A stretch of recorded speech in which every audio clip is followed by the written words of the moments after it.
Yo, what's going on, guys? The Great 22 here. Today, checking out my review, reaction, all that jazz of the Night of Champions pay-per-view that happened yesterday evening, 1 p.m. morning, I don't know, lunchtime.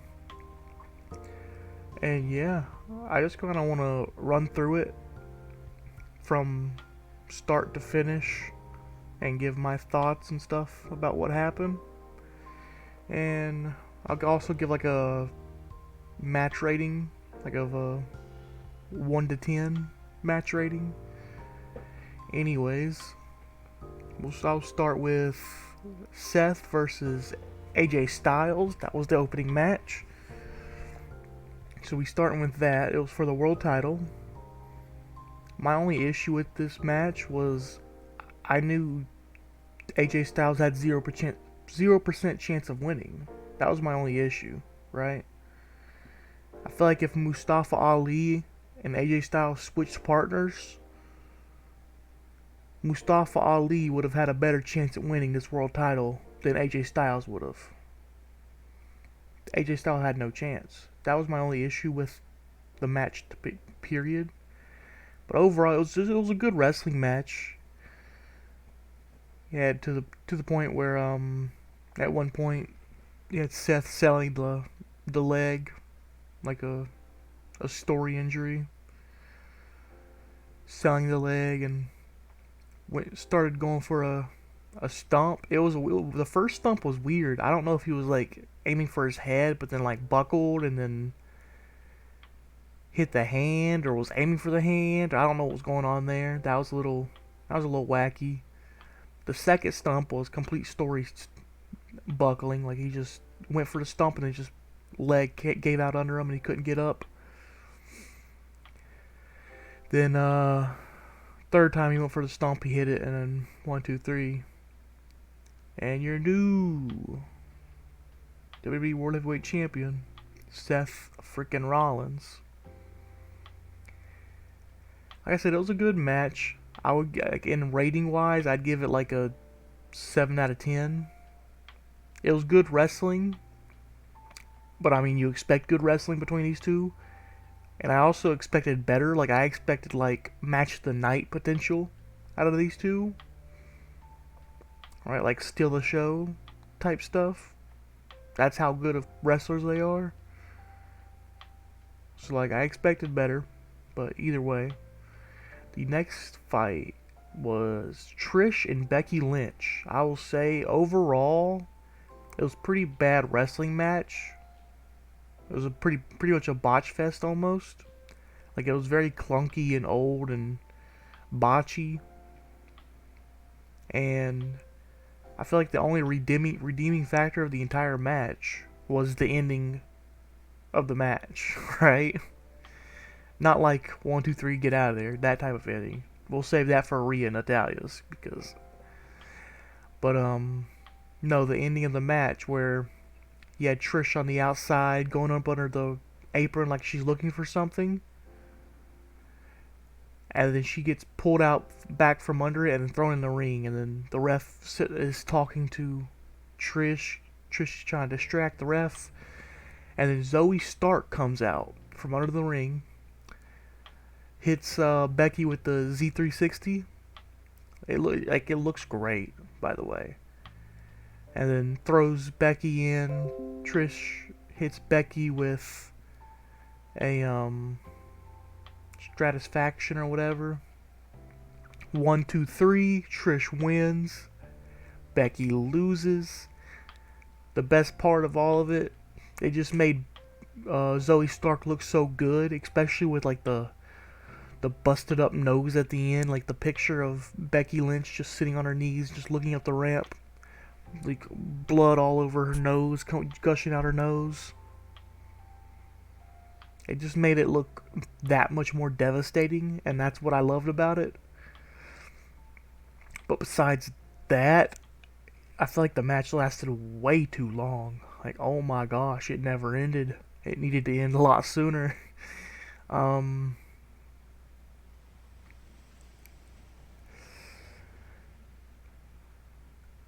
um, I'd give it a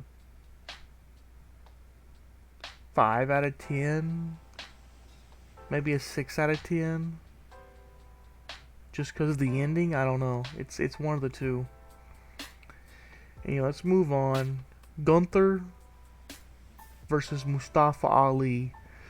We all knew Gunther was going to win here. Mustafa Ali didn't have a chance. He's not the one ending Gunther's reign. He's just not.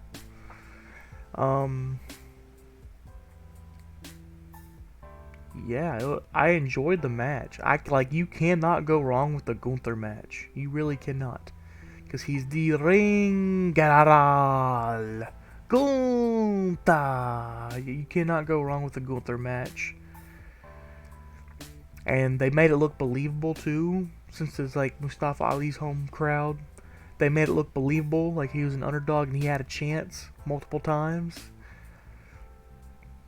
But they all kept it within reality as well, right? That's what I liked about the match the most. I also liked just Gunther's like brutal hits and the Mustafa's selling. Like the first one I could think of was when Mustafa was going to jump inside the ring over the top rope, and then Gunther just comes in with a boot to the face, just like, oh, he's like, God damn. And then he goes outside and throws Mustafa Ali into the repost. You're like, damn. And then Gunther hits Mustafa Ali with the clothesline to hell. You're like, damn. He picks it back up, hits him with another clothesline. You're like, damn. It looked brutal. It was great. I loved it. The chops, and then Mustafa Ali getting his comebacks and hits him with a power bomb into a 450 splash, and I don't know. It was a great match. I love Gunther matches. You can't go wrong. It don't even matter if it's Mustafa Ali or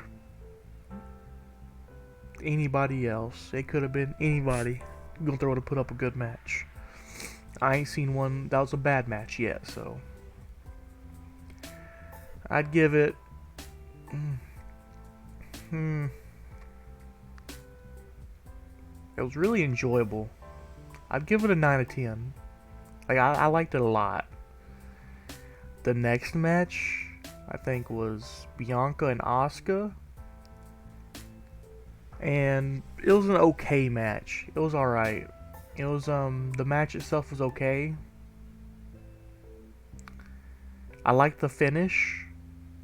I didn't like Bianca in the match, because I remember I tweeted something about live during the match, because I honestly did not expect Bianca to lose here. Spoiler alert, Bianca lost. I tweeted live during the match, I don't know, but Bianca no-selling the arm is annoying, and this makes 2 foreign crowds in a row behind the challenger to Bianca, with Asuka chants and some boos for Bianca. That's what I tweeted live, mid-match. For the Bianca no-selling, that was hella annoying, bro. You had Asuka working on the arm the whole time. She got armbarred twice. She was stomping out the arm, wrestling and working the arm. And Bianca was just acting like, oh, you attacked my arm? When'd you do that? Because I can still lift you like no tomorrow. And power slam, body slams, lift you all over the place using her arm. I'm like, bro, what's the point of the story of working the arm if you're just gonna not sell the arm? It hasn't been worked on. That was so annoying to me. But the match was alright. I enjoyed it because I it started off with a good slow methodical pace of Asuka just picking apart Bianca. It had Asuka ended up, I know at some point she was messing up Bianca's hair. Bianca's hair was all frayed and all over the place, and there was a chunk of hair out. I don't know if it was extension or if it was just an end piece. I don't know what it was. There was a chunk of hair on the mat. I know that. Yeah, they had that. It was good. I liked it. The ending was the best. Like, you started with Asuka barely missing the mist, pulling the ref to the side and going behind the ref's back and misting, and then it ended full circle after she missed. Um, Asuka, like, at some point was under the ropes, right? And she misted her hand and her finger. She got it, like, all the mist all over her fingers, hands. And then she let herself get picked up by Bianca, like letting her do the KOD. And then the ref was on Bianca's back, so she couldn't see. So Asuka went down with her hand that was misted and like raked and rubbed it in the eyes of Bianca, and that made her drop her. And then it was like two roundhouse kicks, pretty much, and it was a 1-2-3. Bianca lost, and I was shocked. I was like, they ended Bianca's reign right here? That was a little surprising. Why end it here if you could have just, I don't know, ended it at Mania and helped Asuka with her 0-6 record at Mania? Like, that's not great. I don't know. Like, it didn't make sense to end it here if you didn't end it at Mania with Asuka, but I don't know. Because I feel like Bianca could have used a heel turn, and if she heel turned, she could have held it longer. But because she was still a babyface, people were against it. I was against it heavily. I was booing Bianca. There was other people booing Bianca, cheering whoever her opponent is. It didn't matter. Like, I understand that's why they decided to go in a different direction. But yeah, I don't know. It was like, they either had to go a different direction with who's champ, or they had to turn Bianca heel. And I guess they have other plans for Bianca, so that's why they gave Asuka the belt. I don't know. We'll find out. Anyways, match rating, I'd give it like a 7 out of 10. It was an okay, good match. The no selling the arm like annoyed me to no ends. But the ending was good, and I'm glad we got a new champion. It was well deserved. It's the Bianca Reign of Terror. I know I always call Roman, it's the Roman Reign of Terror. But Bianca's also a Reign of Terror, because, by God, they treat her like Superwoman and she never loses. And I was like, thank Jeebus she lost. Anyways, next match. Not arguably, definitively the worst match on the card of the night. That was horrible. Rhea Ripley versus Natalya.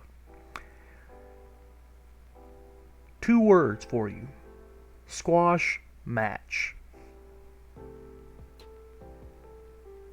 I'm pretty sure this match ended in like 30 seconds to 45 seconds. It was a squash match 100%. You started it off with, they ring the bell and Dom was behind Natalya talking shit like, you know you got no chance, right? You don't stand no chance against mommy? Against mommy? And then Rhea hits her in the back, and then Natalya rolls out the ring. Rhea follows, throws Natalya into the first steel steps, drags her around, throws her into the second steel steps, rolls her into the ring, hits her with the Riptide 1, 2, 3, complete squash. And I'm pretty sure it's Natalya's birthday that day. What a great birthday gift, WWE. Bravo.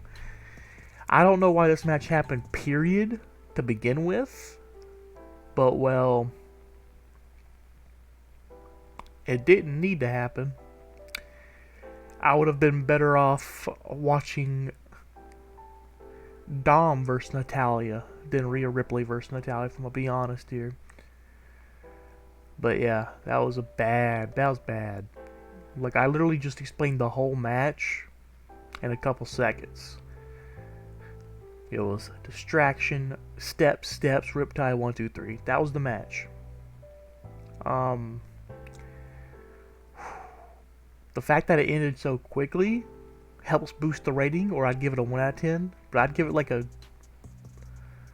3 out of 10. Just because it ended fast and like we could just forget it ever happened, right? Move on to bigger and better things. Which is what I'm doing now. The next match, Brock versus Cody. I really enjoyed this match a lot. Because I was expecting Brock to come in here for a complete squash match against Cody, against one-armed Cody. But as soon as I heard Michael Cole be like, his arm cast is made of titanium steel, I was like, oh boy, here we go. I was ready to have fun as soon as I heard that. So yeah, it was a good match. It was every time Cody hit Brock with his titanium steel cast, I was like, let's go, Cody, come on. Hit him over the head. Hit him over the head. I was just cheering for Cody. Because we already knew Brock was winning. And we all thought Brock was going to squash him. And it was fun watching Cody, even with one arm, still fight back, right? And not get squashed. Still look strong, still fight back. That's what was fun about it. So yeah, he had just a beaten Brock with the titanium steel cast, doing a suicide dive, leading with the titanium steel cast.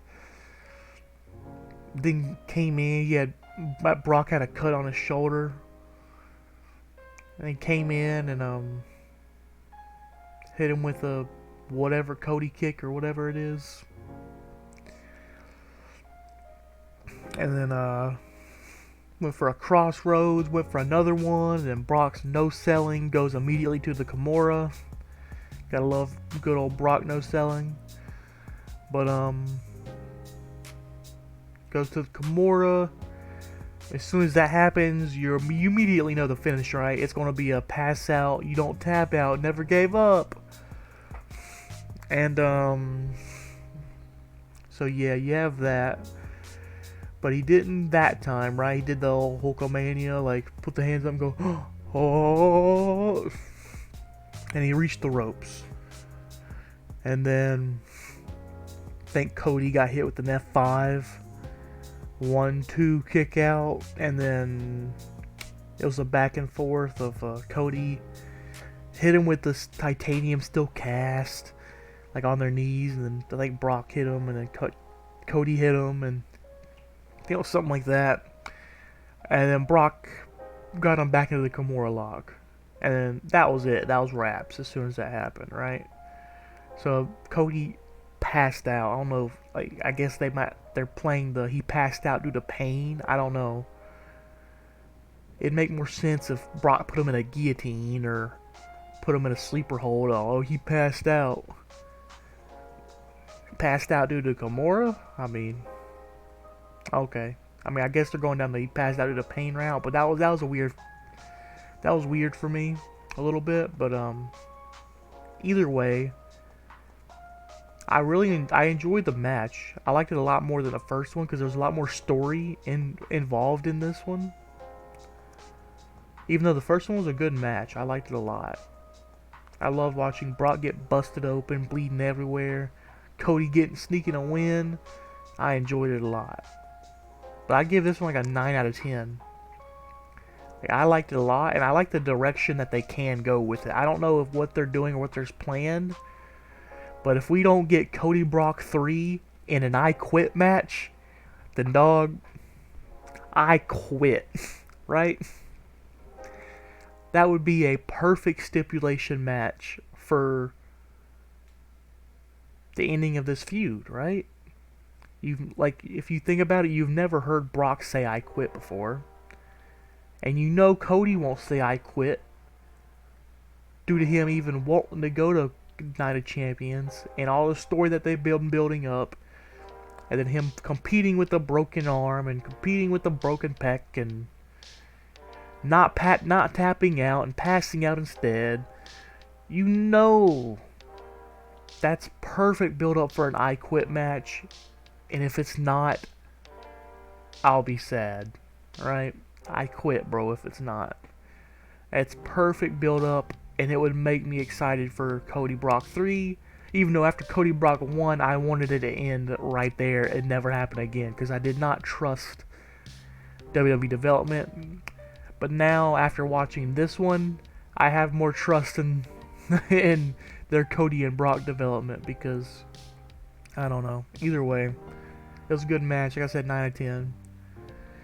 And yeah, moving on, we have the main event. I'll just start it off. 10 of 10. Why? Because of story. That's why. I'll say the match itself was okay. It was good. It was a good match. It wasn't great, like a 10 of 10 type of match. What made it 10 of 10 was the story itself, period. Like, the match itself, the Sammy and KO versus the Usos was a better match. It just was. It was still good. I liked the story. I liked Sammy coming out in the native attire, speaking Arabic, and huge pop for Sammy. Sammy Uso all the way down in Saudi Arabia. And it's interesting seeing Roman being like an actual heel in Saudi. Like, they was actually booing him, like, big time. And he was playing it well too. His facial expressions were great. His attitude was great. His demeanor was great. His, like, even the starting the match was great. Of the KO starting and Roman starting, and they're chanting Sammy so loud, and KO's like looks over at Sammy. He's like, "Hey, you gonna start, man?" He tags Sammy in.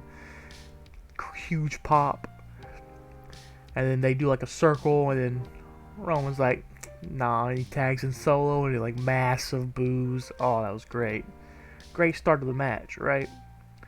The match itself was, it was okay. It was good. Okay, good. Wasn't top tier, but either way, you get down to the important bit, the nitty gritty. You get down to the Usos showing up. Usos show up, save Roman from going in through a table by KO. Try to save Solo, hits Sammy with a super kick, another one, and then they go for a double super kick, and then Sammy dodges out the way and hits Solo by accident. Now this is where it gets nice and juicy. Now Roman, who it looks like they pan the camera to him, and it looks like he only saw the part of Usos hitting Solo, right? He didn't see the part of them hitting Sammy and then Sammy dodging out the way. He just saw them hitting Solo, and he doesn't know what to think. He's angry, so he jumps in the ring, jumps in Jimmy's face, shoves him out the way, jumps in Jay's face, shoves him like there ain't no day one no more here. Get out my ring, all that jazz, and then Jimmy super kicks Roman, and I lose it. I'm like, I lose my mind, right? And then you can see the hesitation on Jay's face. Like, he's hesitant. He's like, "Bro, why'd you do that?"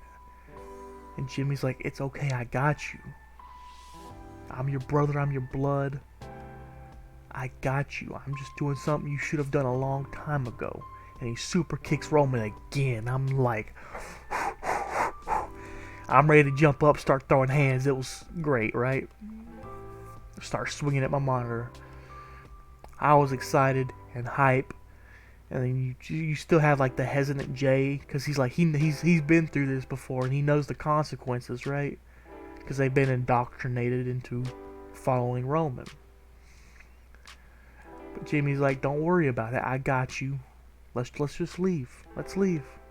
We don't have to stay here. Let's just go." That was, oh my god. That was great. Great. The rest, everything else didn't matter. It was just a 10-10, right?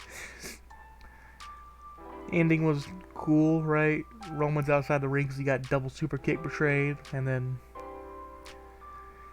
I think he hit Solo with like a, I don't know what he hit him with, to be honest. And then Sammy hit him with a haluva kick. And then we get 1, 2, 3 in the air, and then all of a sudden, a ref, I guess that was sprinting from the ramp, just super slide smoothly 1, 2, 3, and then the crowd erupts. They're cheering, they're going crazy. Sammy and KO retain. And Roman Reigns, his first loss, even though they pinned Solo because they have to, they can't pin Roman here. But handed him his first loss in a long time that I can remember, right? And it was great visuals too. Roman's playing like the falling king role storyline so well. He's doing it so well. And then like the visuals of Roman sitting outside the ring, looking angry, upset, embarrassed. Sammy sitting up on the top rope holding the titles, looking down on him. It was great. Oh my gosh. But yeah, just because of the story, 10 out of 10. If it was the match itself, I'd give it a maybe like a 6 or 7 out of 10. But anyways, that is my thoughts of Night of Champions. I'm excited to see what they do going forward with the Bloodline storyline, especially with like this upcoming like 1,000 day ceremony that was happening this week. I wonder what they're doing there. And I think I saw my friend showed me something about Rikishi tweeting. And I'm like, is Rikishi gonna come back? Wonder what they're gonna do there. He's gonna like try to talk some sense into Roman, and then Roman's not gonna have it because he's gonna stay on his high horse or something. I don't know. I don't know what's gonna happen. I'm curious. I am. Anyways, like I was saying before, thank you guys for watching. And if you enjoy and want to see more similar content, make sure you leave a like, comment, subscribe because it all helps out the channel. And I will check you guys next time. Until then, goodbye.